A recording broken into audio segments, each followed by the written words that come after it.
ప్రభువునందు ప్రియులారా, ఈ ఉదయకాలము మన ప్రియ ప్రభువుని, మన రక్షకుని, మన విమోచకుని ఆరాధించుటకు, ఆయనకు కృతజ్ఞతాస్తుతులు చెల్లించుటకు చేరివచ్చి ఉండగా, ఆరాధనకు సహాయకరముగా దేవుని గ్రంథములో నుండి పాత నిబంధనలో ఆదికాండము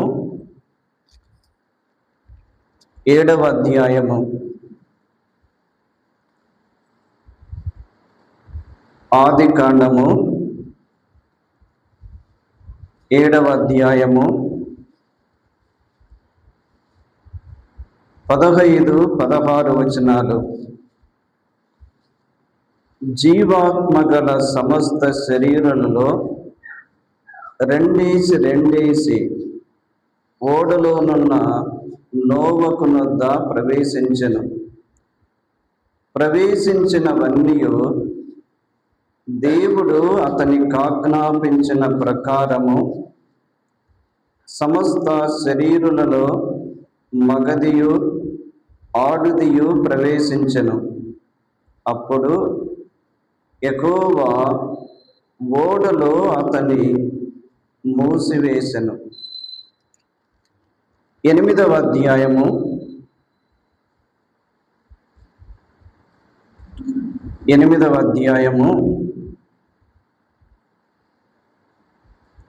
19వ వచనము. ప్రతి జంతువును, ప్రాకు ప్రతి పురుగును, ప్రతి బిడ్డయు, భూమి మీద సంచరించినవన్నీ వాటి వాటి జాతుల చొప్పున ఆ ఓడలో నుండి బయటికి వచ్చెను.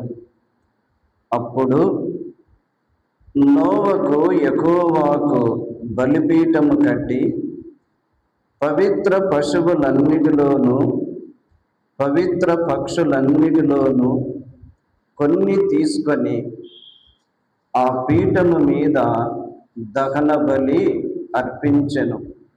అప్పుడు యెహోవా ఇంపైన సువాసన నాగ్రానించి. ప్రభువునందు ప్రియులారా, ఈ ఉదయకాలము మనము మన ప్రభువును ఆరాధించుటకు చేరివచ్చి ఉండగా, ఆరాధనకు సహాయకరముగా ఆదికాండము 7వ అధ్యాయము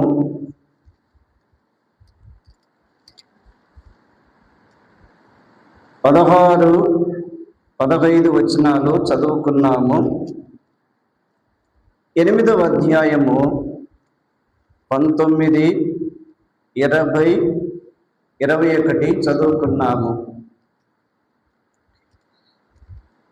ఈ 2 అధ్యాయాలలో మనకు 3 ప్రాముఖ్యమైన మాటలు కనబడతాయి.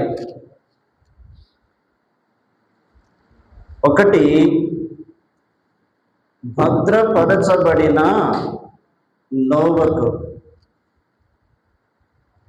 రెండవది, బలిపీఠమును కట్టిన నోవకు. మూడవది, ఇంపైన సువాసన ఇచ్చిన నోవకు. నోవకు దినాలు చాలా భయంకరమైన దినాలు. భూమి బలాత్కారముతో నిండి ఉన్నది. దేవుని సన్నిధిని వారి అంతము వచ్చి ఉన్నది. సమస్త శరీరులు తమకిష్టమైన మార్గములు నడుచుచున్నారు. మానవుని యొక్క హృదయము చెడిపోయి ఉన్నది. అటువంటి దినాలలో దేవుడు నోవకు నీ కొరకు ఒక ఓడను చేసుకొనుము. ఆ ఓడలో ప్రతి జంతువులోనూ జతలు జతలుగా వెళ్ళాలి. ప్రతి పక్షులలోనూ జతలు జతలుగా వెళ్ళాలి. నేల మీద ప్రాకు వాటన్నిటిలో కూడా జతలు జతలుగా వెళ్ళాలి. యెహోవా ఆజ్ఞాపించిన ప్రకారము నోవకు అలాగే చేశాడు. ఒకవైపు నీతిని ప్రకటిస్తూ ఉన్నాడు, రాబోయే దేవుని యొక్క తీర్పును గూర్చి జ్ఞాపకము చేస్తూ ఉన్నాడు. మరి యొక్క వైపు ఓడ నిర్మాణము యొక్క పనిలో ఉన్నాడు. ఆ ఓడ నిర్మాణమునకు దేవుడే కొలతలు ఇచ్చాడు. దేవుడు ఇచ్చిన కొలతల ప్రకారమే నోవకు ఆ ఓడను చక్కగా నిర్మించాడు. 3 అంతస్తులుగా ఉన్నది. తలుపుకు ప్రక్కన కిటికీ ఉన్నది. దేవుని యొక్క ప్రణాళిక ప్రకారమే, దేవుని యొక్క ఆలోచన ప్రకారమే ఓడ నిర్మాణము చక్కగా ముగించబడింది. ప్రచండమైన వర్షము ప్రారంభము కాకమునపే ఆ ఓడలోనికి నోవకు కుటుంబముతో పాటు జతలు జతలుగా లోపలికి వెళ్ళెను. దేవుడు ఆ ఓడ యొక్క తలుపును మూసివేశాడు. 40 రాత్రులు 40 పగుళ్ళు ప్రచండమైన వర్షము. ఆ జల ప్రవాహము చూచినప్పుడు 15 మూరల ఎత్తున ఉన్నవి నీళ్లు. అయితే ప్రియులారా, లోపల ఉన్నవారు భద్రముగా ఉన్నారు, వెలుపల ఉన్నవారు నశించిపోయిరి. ఓడ లోపల భద్రత ఉన్నది, ఓడ లోపల క్షేమము ఉన్నది, ఓడ లోపల నెమ్మది ఉన్నది, ఓడ లోపల సమాధానము ఉన్నది, ఓడ లోపల వారు భద్రముగా ఉన్నారు. బయట మరణము ఉన్నది, బయట నాశనము ఉన్నది, బయట మరణము యొక్క ఘోష వినబడుతుంది, బయట భయంకరమైన దుర్వాసన. అలాగైతే ఆ ఓడ మన ప్రభు అయిన యేసు క్రీస్తుకు గుర్తుగా ఉన్నది. చితి సారకపు మ్రాను చేత నిర్మించబడిన ఆ ఓడలో భద్రపరచబడిరి. ఎఫెసీ పత్రిక 2:1 ప్రకారము మనము పాపముల చేతను అపరాధముల చేతను చచ్చిన వారమై ఉంటిమి. మన పాపములను బట్టి ఆత్మ సంబంధమైన జీవమును కోల్పోయిన వారము. మన పాపములను బట్టి మన అంతరంగములు పరలోక సంబంధమైన మహిమను కోల్పోయిన వారము. దేవునికి దూరస్థులముగా ఉన్నవారము. పాపులమై ఉంటిమి, బలహీనులమై ఉంటిమి, భక్తిహీనులమై ఉంటిమి, శత్రువులమై ఉంటిమి, దేవునికి దూరస్థులమై ఉంటిమి. మాత్రమే కాకుండా మన పాపములను బట్టి దేవుని ఉగ్రతకు పాత్రులమై ఉంటిమి. కానీ ఆ ఓడ అయిన మన ప్రభు అయిన యేసు క్రీస్తు తన కృప చేత మనలను రక్షించాడు. కోల్పోయిన ఆత్మ సంబంధమైన జీవమును మనకు ఇచ్చాడు. క్రీస్తు యేసు నందున్న మనకు ఆయన భద్రతను ఇచ్చాడు. ఆయన చేతిలో మనము భద్రపరచబడిన వారము, విమోచించబడిన మనము, పరిశుద్ధులుగా చేయబడిన మనము, నీతిమంతులుగా చేయబడిన మనము, దేవుని కుమారులుగా కుమార్తెలుగా చేయబడిన మనము దేవుని యొక్క హస్తములో భద్రపరచబడి ఉన్నాము.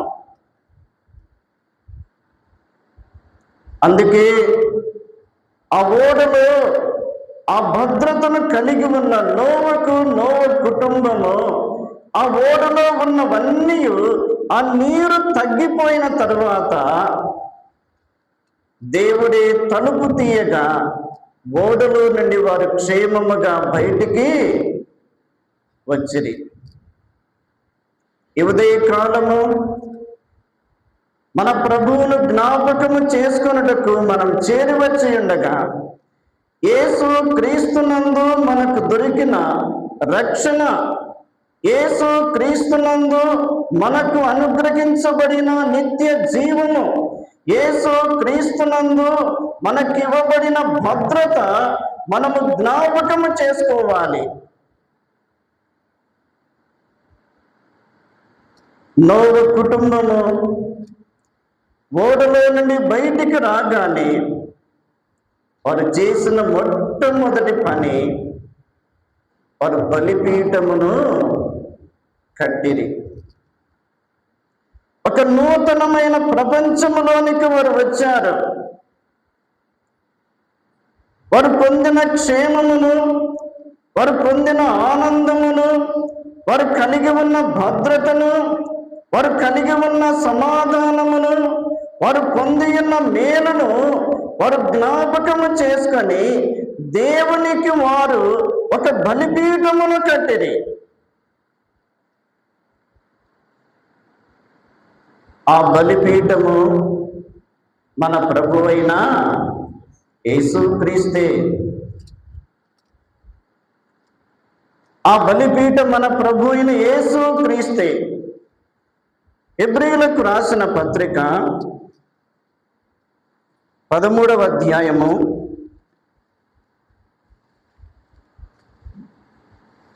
13వ అధ్యాయము 10వ వచనములో, మనకొక బలిపీఠము ఉన్నది, దాని సంబంధమైన వాటిని తినుటకు గుడారములో సేవ చేయి వారికి అధికారము లేదు. 12వ వచనము, కావున యేసు కూడా తన స్వరక్తము చేత ప్రజలను పరిశుద్ధపరచుటకై గవిని వెలుపట శ్రమను పొందెను. యేసు క్రీస్తే మనకు శ్రేష్టమైన బలిపీఠము.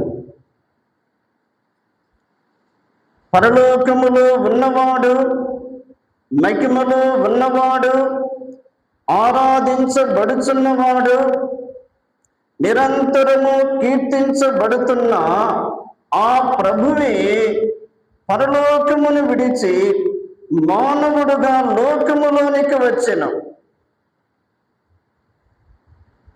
దేవుడే తన కుమారుని లోకములోనికి పంపినప్పుడు యేసుక్రీస్తు తండ్రి యొక్క చిత్తమును నెరవేర్చుట కొరకై పరలోకము నుండి భూలోకములోనికి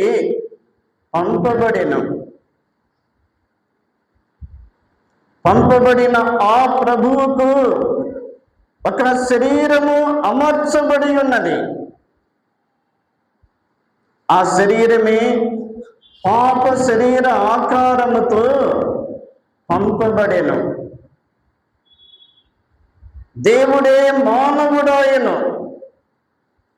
ఆకారమందు మనుష్యుడుగా కనబడెను, మనిషిని పోలికగా పుట్టెను, దాసుని స్వరూపము ధరించుకొనెను. ఆయన ఈ లోకములో తన జీవితమును, తన సాక్ష్యమును, తన ప్రవర్తనను కాపాడుకొనెను. ఆ ప్రభువే మన కొరకై తన్ను తానే అప్పగించుకొనెను. దేవుడే మన పాపములకు రావలసిన ఆ శిక్షను తన కుమారుడైన యేసు క్రీస్తు మీద మోపెను. చూడండి, రోమా పత్రిక 8వ అధ్యాయము,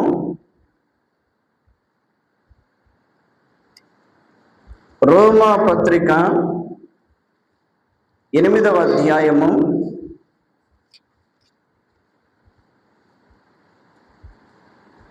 3-4 వచనాలలో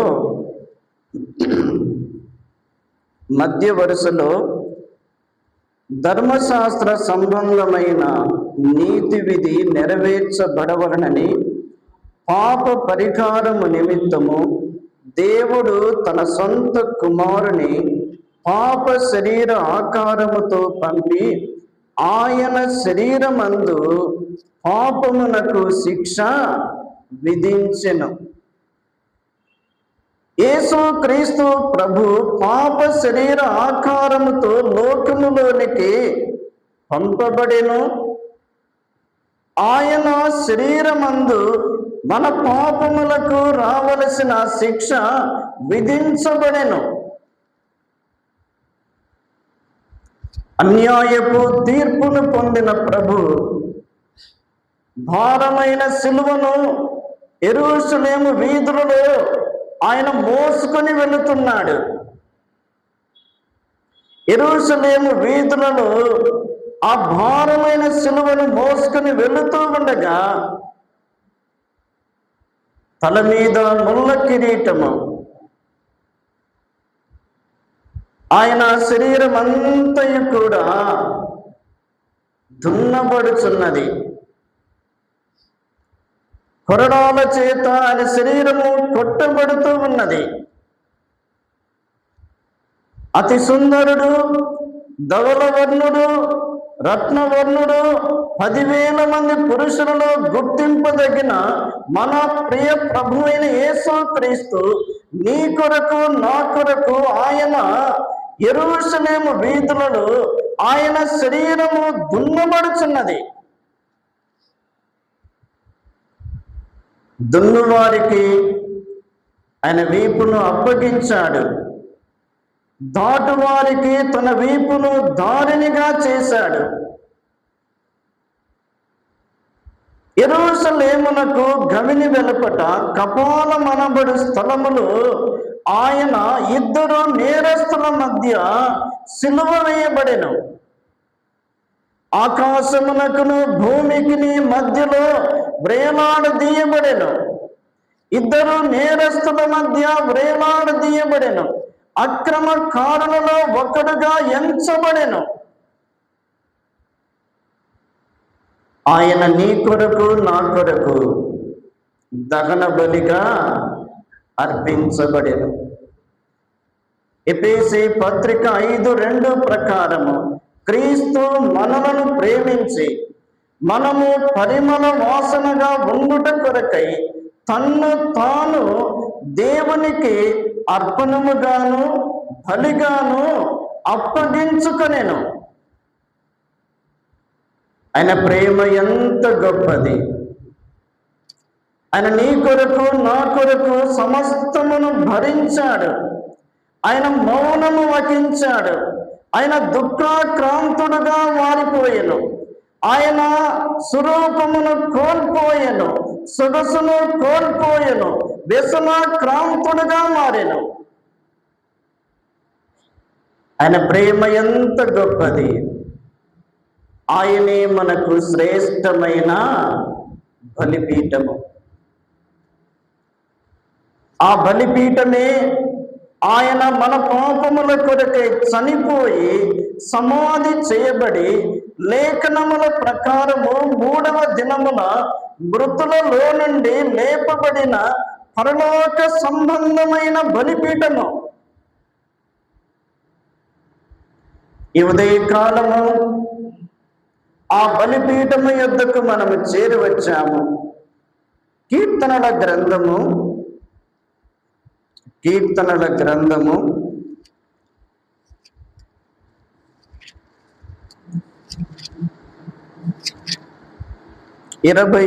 కీర్తన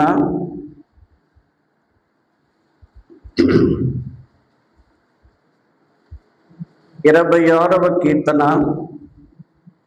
6వ వచనములో, యెహోవా నీ బలిపీఠము చుట్టూ ప్రదక్షిణము చేయుదును, అచ్చట కృతజ్ఞతాస్తుతులు చెల్లింతును, నీ ఆశ్చర్య కార్యములను వివరింతును. ఉదయకాలము శ్రేష్టమైన బలిపీఠముగా ఉన్న మన ప్రభు అయిన యేసు క్రీస్తు యొక్క శరీరము యొద్దకు, మన ప్రభు అయిన యేసు క్రీస్తు యొక్క అమూల్యమైన రక్తము యొద్దకు, ఆ బలిపీఠము యొద్దకు మనము చేరువచ్చి ఉండగా ఆ బలిపీఠమును మనము జ్ఞాపకము చేసుకోవాలి. ఒకటి భద్రపరచబడిన నోవకు, రెండవది బలిపీఠమును కట్టిన నోవకు. ఆ బలిపీఠం మీద ఎటువంటివి అర్పించాడు? పవిత్రమైన పక్షులు, పవిత్రమైన జంతువులు, వాటిని ఆ బలిపీఠం మీద అర్పించాడు. ఆ అర్పణ దేవునికి ఇంపైన సువాసనగా ఉన్నది. ఈ ఉదయకాలము మనం ఆరాధించే ప్రభు, మనము కీర్తించే ప్రభు, మనము ఘనపరిచే ప్రభు, మనము హెచ్చించే ప్రభు, మనము కృతజ్ఞతాస్తుతులు చెల్లించే ఆ ప్రభు ఎంత ఇంపైన సువాసన గలవాడు. ఆ ప్రభువుకు ఉదయకాలము మన హృదయాలు కుమ్మరించి ఆయనకు ఆత్మ సంబంధమైన బలులు మనము అర్పించవలెను కదా. 50వ కీర్తన 23వ వచనములో, స్తుతియాగము అర్పించువాడు నన్ను మహిమపరుచున్నాడు. ఈ ఉదయకాలము ఆయనకు మనము కృతజ్ఞతాస్తుతులు చెల్లించవలెను. ఆయనకు మనము శ్రేష్టమైన ఆత్మ సంబంధమైన బలులు మనము అర్పించవలెను. ఆ అర్పణ దేవునికి ఇంపైన సువాసనగా ఉండవలనని మన ప్రభు కోరుతూ ఉండగా ఆయనకు కృతజ్ఞతాస్తుతులు చెల్లించుచు ఆరాధనలో ముందుకు సాగి వెళ్ళుదాం.